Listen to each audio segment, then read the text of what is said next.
In this video, I'm going to explain an important topic for all music engineers, the difference between audio polarity and phase.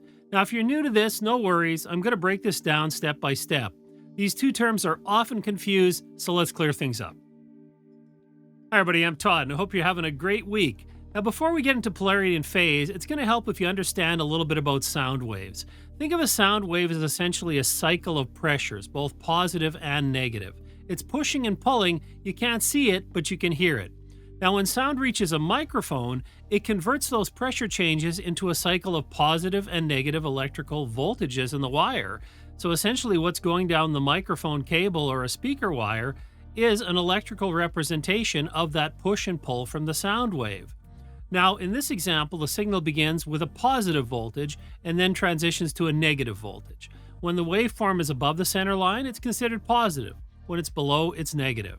Now, what happens when we flip the polarity of the signal? Well, the signal starts with a negative voltage instead of positive. This can happen when we swap out the positive and negative wires on a microphone cable or a speaker cable. Anyone who's ever worked with cables has probably run into one that's been miswired, and they're trying to figure out what's going on. This is a good way to think about it. Now, to understand polarity, let's look at two identical audio signals. These signals are currently in the same polarity. When we listen to them together, they actually add to each other, which makes them louder. We call this constructive interference. But what if we reverse the positive-negative on one of the two identical signals? Well, now when we add the two signals together in opposite polarity, they actually cancel each other out, and if they're identical, it'll happen completely. This is an example of destructive interference. Now let's talk about phase, which is a function of time. Imagine adding a delay to one of two identical signals. The waveforms no longer line up. Now, delay can be inserted intentionally as an effect, but it also can be the result of distance from a microphone or speaker. At a source, like say a kick drum for example, all the sound waves emitting from the beater hitting the drum head are going to be in sync. They are all happening exactly at the same time. However, if we place microphones at different distances from that drum, the signals will arrive at different times, causing the signals to be out of phase with one another. In other words, the one farther away will be delayed more than the one that's closer.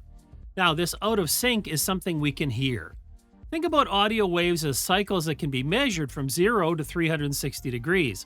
If one wave is delayed by half of that cycle, the signals are now 180 degrees out of phase, meaning one is positive while the other is negative. This results in destructive interference because the waves cancel each other out. However, unlike reversing polarity, a phase shift doesn't always create perfect summation or cancellation, especially when there are multiple frequencies involved. Considering that most audio signals contain many frequencies, this is an important difference between polarity and phase. If you understand these differences, it can help you make better decisions when you're mixing and troubleshooting audio signals. Now let's look at some examples. Now, to help us see and hear the impact of phase on audio, I've set up two examples. The first is just simply a sine wave, and I've duplicated it on two tracks. And the second one is a piano recording, again, duplicate on two tracks.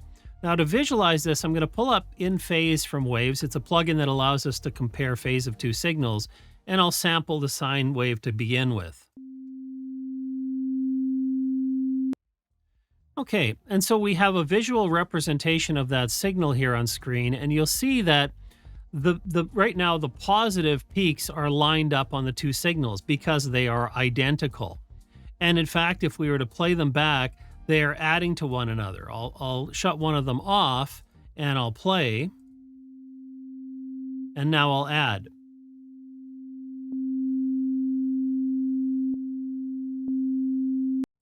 Okay, so that's constructive interference. We're adding to the two signals, and because they're perfectly in phase, everything is doubled here. Now, if I flip the phase on the bottom one, this is now flipped 180 degrees. So the positive is at the top here on the first signal, and we had a negative here on the second signal. And you can see the correlation meter is now moved to -1. That's fully inverted. So 180 degrees out of phase. And when that happens, we should essentially hear nothing here. And when I shut one of the signals off, we can hear it again. And so that is destructive interference. That is actually canceling everything out.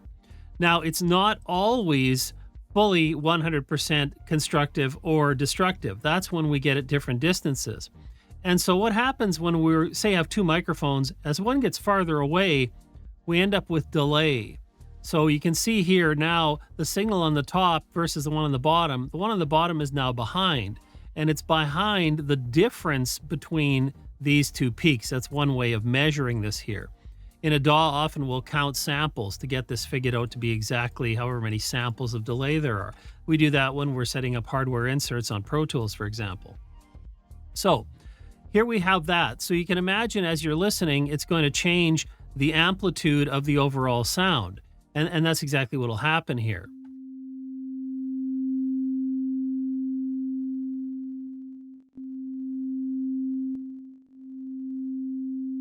Okay, now we didn't change the actual frequency because this, of course, was all just one frequency coming through.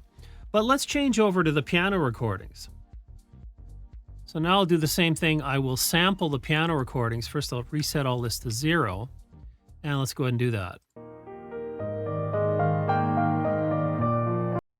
All right, and now we have the signal from the two piano tracks. And again, these are now perfectly in phase. That's how I set them up. And so everything is exactly there. If we listen, this is constructive interference.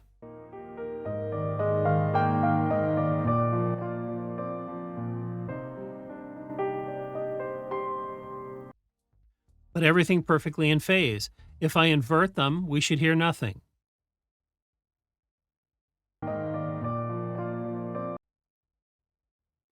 Okay, and so that is completely canceled out, destructive interference. But what happens when it's just a matter of distance, a different distance between two speakers, or distance between two different microphones that are recording the same source? Well, again, like in the first example, those waves will become out of alignment. You can see the correlation is dropping, and at some point they'll even become negative correlation here. So let's hear what that impact has on the sound, where we have complex mix of frequencies to listen to.